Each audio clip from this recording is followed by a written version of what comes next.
इस कहानी की शुरुआत में सिएटल शहर से बाहर सुनसान जगह पर एक घर को दिखाया जाता है, जिस घर में दो लड़कियां होती हैं। एक का नाम केटी, दूसरे का नाम बीका होता है। बीका केटी को उस श्रापित टेप के बारे में बताती है, जिसके बारे में पूरे शहर को पता है। वो बताती है कि जो भी इस टेप को देख लेता है उसकी 7 दिनों में मौत हो जाती है। केटी बताती है, उस टेप को मैंने कुछ ही दिनों पहले अपने बॉयफ्रेंड और उसके 2 दोस्तों के साथ देखा था। अब रात को जब केटी अपनी मॉम से फोन पर बात कर रही होती है, तभी उसके कमरे का टीवी अपने आप ही चालू हो जाता है। केटी को लगता है कि ये इसकी दोस्त बीका ने किया है, इसीलिए वो टीवी को बंद कर देती है। लेकिन एक बार फिर से टीवी अपने आप ही ऑन हो जाता है और इस बार वो डर जाती है, इसीलिए वो टीवी के प्लग को निकाल देती है और अब उसे ऊपर से आवाज आना शुरू हो जाती है और वो धीरे धीरे सीढ़ियों से ऊपर जाती है और देखती है कि फर्श पर पानी है। वो कमरे का दरवाजा खोलती है और देखती है कि वहाँ पर भी टीवी ऑन है और तभी कोई केटी को मार देता है। उसकी डेथ हो जाती है। वहीं अब केटी के फ्यूनरल पर उसकी आंट भी आती है, जिसका नाम रिचल है, जो एक जर्नलिस्ट है। वो केटी की मॉम से पूछती है कि उसकी अचानक मौत कैसे हो गई। केटी की मॉम बताती है कि उसकी मौत दिल की धड़कन बंद होने से हुई थी, यानी कि उसे हार्ट अटैक आया था और ऐसा 16 साल की लड़की के साथ होना नामुमकिन है। इसीलिए मैं चाहती हूँ कि तुम इस केस का इन्वेस्टिगेशन कराओ। यहाँ पर रिचल को भी ये पता चलता है कि केटी की दोस्त बीका, जो उसके साथ उस रात थी, वो पागल हो गई है। रिचल को ये भी पता चलता है कि केटी ने एक वीडियो टेप देखा था, जिसे देखने के बाद उसे कॉल आया था और कहा था 7 दिनों में तुम्हारी मौत हो जाएगी। और उस वीडियो टेप को केटी के साथ उसके बॉयफ्रेंड और उसके 2 दोस्तों ने भी देखा था। केटी का रात 10 बजे खून हुआ था और उसी रात को ठीक 10 बजे केटी के बॉयफ्रेंड और उसकी 2 दोस्तों का भी खून हो गया था, जिन सब ने उस वीडियो टेप को देखा था। और अब रिचल किसी तरह से उस वीडियो टेप तक पहुंचना चाहती है, इसीलिए रिचल उस जगह जाती है जहां पर केटी, उसके बॉयफ्रेंड और उसके दोस्तों ने श्रापित टेप को देखा था। इस जगह का नाम शेल्टर माउंटेन होता है। केटी अपने दोस्तों के साथ कमरा नंबर 12 में रुकी थी और जब वहां पर जाती है तो वहां पर रिचल को श्रापित वीडियो टेप मिल जाता है। वो टीवी पर उस वीडियो टेप को देखती है, जिसमें बहुत ही डिस्टर्बिंग वीडियो होते हैं। जब वो पूरे वीडियो टेप को देख लेती है तो वहाँ पर जो फोन रखा होता है उसकी घंटी बजती है और जब रिचल फोन उठाती है तो दूसरी तरफ से आवाज आती है कि 7 दिनों बाद। रिचल को कुछ समझ नहीं आता और यहाँ से वो सीधा अपने एक्स बॉयफ्रेंड के घर आ जाती है, जिसका नाम क्ले है। दरअसल रिचल का एक बेटा भी होता है जिसके पिता क्ले हैं। अब वो क्ले के साथ सारी बातें शेयर करती है, किस तरह से उसने वीडियो टेप देखा और फिर उसे कॉल आया, और साथ ही ये भी बताती है कि वीडियो टेप देखने के बाद जब उसने अपने फोटो खींची तब वो बिल्कुल भी साफ नहीं आई, उसकी इमेज पूरी तरह से ब्लर है। लेकिन क्ले उसकी बातों को ज्यादा सीरियस नहीं लेता। अब एक बार फिर से वीडियो टेप को चलाती है और क्ले को भी दिखाती है। जैसे ही वीडियो टेप खत्म होता है, यहाँ पर फोन की घंटी बजती है, लेकिन इस बार रिचल फोन रिसीव नहीं करती। क्ले रिचल से कहता है, मुझे वीडियो टेप की एक कॉपी चाहिए। रिचल उसे एक डुप्लीकेट कॉपी बनाकर दे देती है और इसके बाद वो इस टेप की इन्वेस्टिगेशन करना शुरू कर देता है। वो देखता है इसकी जो टाइमिंग होती है वो आगे पीछे हो रही है और जब वो ध्यान से देखती है तो उसे पता चलता है कि इस टेप को किसी भी कैमरे से शूट नहीं किया गया। वो ये सारी बातें रिचल को बताता है और अब यहाँ पर रिचल ने जब से इस वीडियो टेप को देखा होता है तो उसे अपने आसपास बहुत अजीब महसूस हो रहा होता है। उसे हमेशा ऐसा लगता है कि जैसे उसके आसपास कोई है। इसके बाद वो मेंटल हॉस्पिटल में बीका से मिलने जाती है और उससे पूछती है कि उस रात को क्या हुआ था। वो रिचल से कहती है कि 4 दिनों बाद तुम्हें सब कुछ पता चल जाएगा। दरअसल आज से 3 दिन पहले ही रिचल ने उस वीडियो टेप को देखा था और 4 दिन बाद 7 दिन हो जाएंगे। अब यहाँ से रिचल निकल जाती है और एक बार फिर से टेप को इन्वेस्टिगेशन शुरू कर देती है, जहाँ पर उसे एक लाइट हाउस और एक फोटो दिखता है और उस फोटो में वो लड़की भी होती है जिसका वीडियो उसने टेप के अंदर देखा था। इस लड़की का नाम एना मॉर्गन होता है, जो घोड़ों को पाला करती थी। लेकिन अचानक से एक दिन उसके घोड़े अपने आप को पानी में डुबाकर मारने लगे। इसके बाद एना मॉर्गन ने भी अपनी जान ले ली।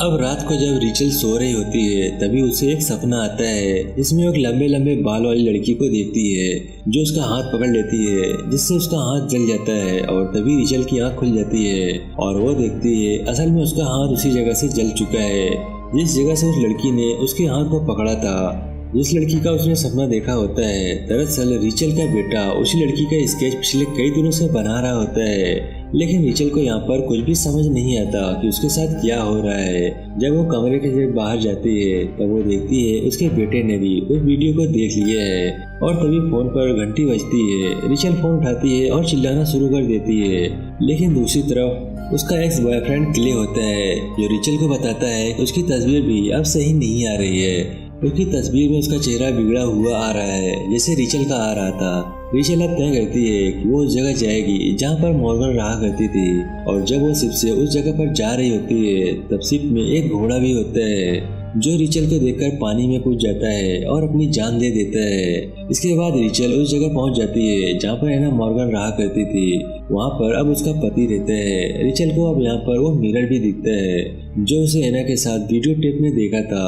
वो एना के पति से एना के बारे में पूछना चाहती है, लेकिन वो उसे कुछ भी बताने को तैयार नहीं था। इसके बाद रिचल बाहर आकर अपने बेटे को कॉल करती है और उसका बेटा बताता है कि मैं जो भी स्केच बनाता हूँ वो समारा मुझसे बनवाती है। समारा को घोड़े बिल्कुल भी पसंद नहीं है, लेकिन रिचल को नहीं पता कि समारा कौन है। इसके बाद रिचल यहाँ के साइकेट्रिक हॉस्पिटल में जाती है और उस डॉक्टर से मिलती है जिसने एना का इलाज किया था।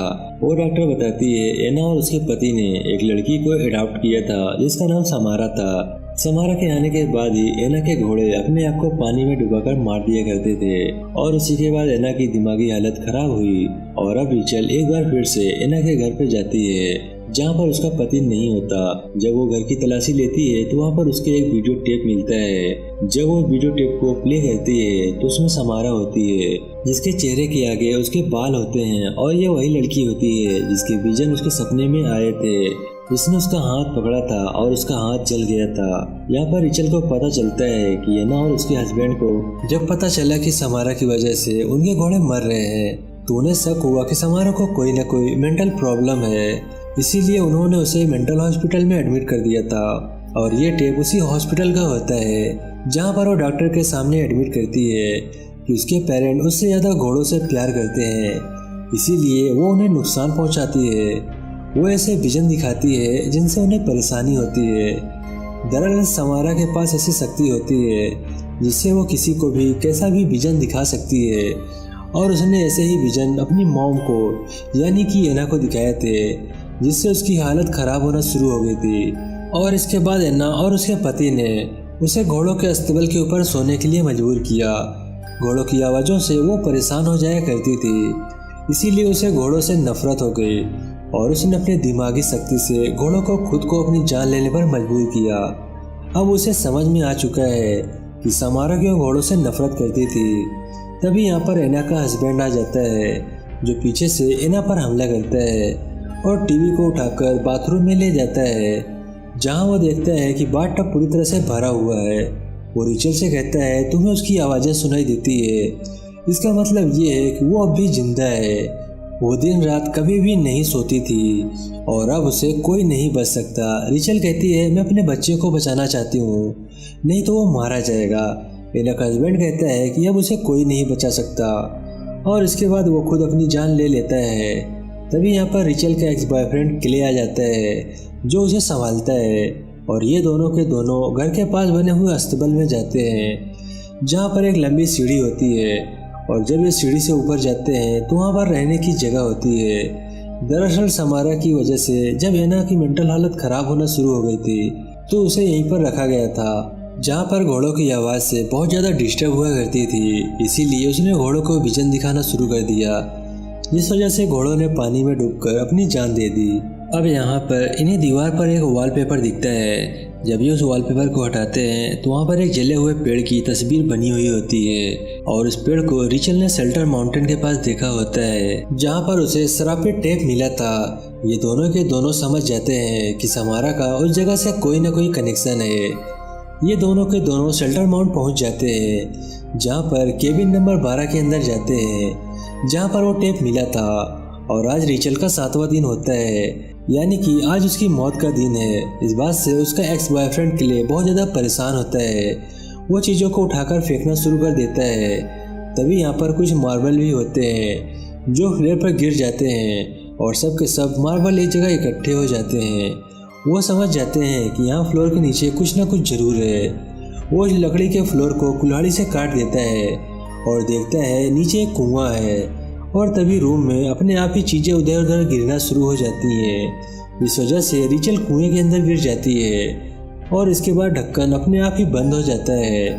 और तभी पानी के नीचे से एक हाथ निकलता है, जो रिचल का हाथ पकड़ लेता है और यहाँ पर रिचल को समारा का विजन आते हैं, जहाँ पर समारा एक कुएं के पास खड़ी होती है। तभी पीछे से एना आती है और वो उसे पीछे से धकेल कर उस पर ढक्कन बंद कर देती है। समारा कुएं में गिरने के बाद भी मरी नहीं थी, वो जिंदा थी। वो अगले 7 दिनों तक इसी कुएं में फंसी रही, जिसके बाद उसकी मौत हो गई। और ये सब देखने के बाद वो देखती है कि वहाँ पर समारा की बॉडी है, जो उसे अपनी गोद में उठा लेती है, पर ये उसका कंकाल होता है। और अब यहाँ पर रिचल के बॉडी में जितने भी निशान थे, अब वो अपने आप ही गायब हो जाते हैं, यानी कि वो 7 दिन के श्राप से मुक्त हो गई थी। तभी उसे क्ले बताता है कि तुम्हारे 7 दिन अब पूरे हो चुके हैं, तुम अब भी जिंदा हो। यहाँ पर अथॉरिटी आ जाती है, जो रिचल को नीचे से ऊपर ले आती है। इसके बाद समारा की डेड बॉडी को पूरी रीति रिवाज के साथ दफना दिया जाता है, ताकि उसकी आत्मा को मुक्ति मिल जाए और कभी कोई इस श्राप से ना मरे। अगले दिन रिचल को दिखाया जाता है, जो अपने बेटे के साथ लेटी होती है, और वो उसे बताती है कि उसने समारा की मदद की, अब कोई भी इस श्राप से श्रापित नहीं होगा। रिचल का बेटा कहता है कि आपको ऐसा नहीं करना चाहिए था, उसे आपकी मदद की कोई जरूरत नहीं थी। वो ना कभी सोती है और ना कभी रुकेगी। और इसके बाद रिचल के बेटे के नाक से खून निकलना शुरू हो जाता है और उसके हाथ में समारा की उंगलियों के निशान भी आ जाते हैं। रिचल समझ जाती है कि समारा भी इस दुनिया में एग्जिस्ट करती है। इस बात से वो घबरा जाती है, क्योंकि आज किले का 7वां दिन होता है। आज से 6 दिन पहले उसने वीडियो टेप को देखा था, जो कि श्रापित है। किले अपने ऑफिस में होता है और जब वो अपने चाय को कप को उठाता है तो नीचे एक रिंग बन जाता है और तभी उसका टीवी अपने आप ही ऑन हो जाता है। इसमें उसी कुएं को दिखाया जाता है। इस कुएं के अंदर समारा को धकेला गया था। अब समारा उस कुएं के अंदर से निकलती है और किले की तरफ बढ़ती है, और अगले ही पल वो टीवी से बाहर आ जाती है और इसके बाद वो किले को मार देती है। अब यहाँ पर रिचल भी पहुँच जाती है और देखती है कि किले की मौत हो चुकी है। समारा किले की मौत से बहुत ज्यादा दुखी होती है और वापस अपने घर अपने बेटे के पास आ जाती है। उसे समझ में नहीं आता कि समारा ने उसे क्यों नहीं मारा, और तभी वो उस टेप की कॉपी को देखती है जो उसने किले के लिए बनाई थी, और वो समझ जाती है कि उसे समारा ने क्यों नहीं मारा, क्योंकि उसने टेप की एक कॉपी बनाई थी जो उसने किले को दी थी। यानी कि समारा की जो कहानी है उसे और भी आगे बढ़ाया है, और जो भी ऐसा करेगा समारा उसे नहीं मारेगी। अब क्योंकि उसके बेटे ने भी टेप को देख लिया था, इसीलिए उस श्रापित टेप की कॉपी अपने बेटे के हाथों से बनवाती है। पर उसका बेटा पूछता है कि उसके साथ क्या होगा जो इस श्रापित टेप को देखेगा, लेकिन समारा उसकी बात का कोई भी जवाब नहीं देती। बस वो सिर्फ अपने बेटे की जान बचाना चाहती है। और इसी के साथ ये मूवी यहीं पर समाप्त हो जाती है। आपको हमारी वीडियो कैसी लगी कमेंट करके जरूर बताइएगा। मैं मिलता हूँ नेक्स्ट वीडियो में, तब तक के लिए बाय बाय।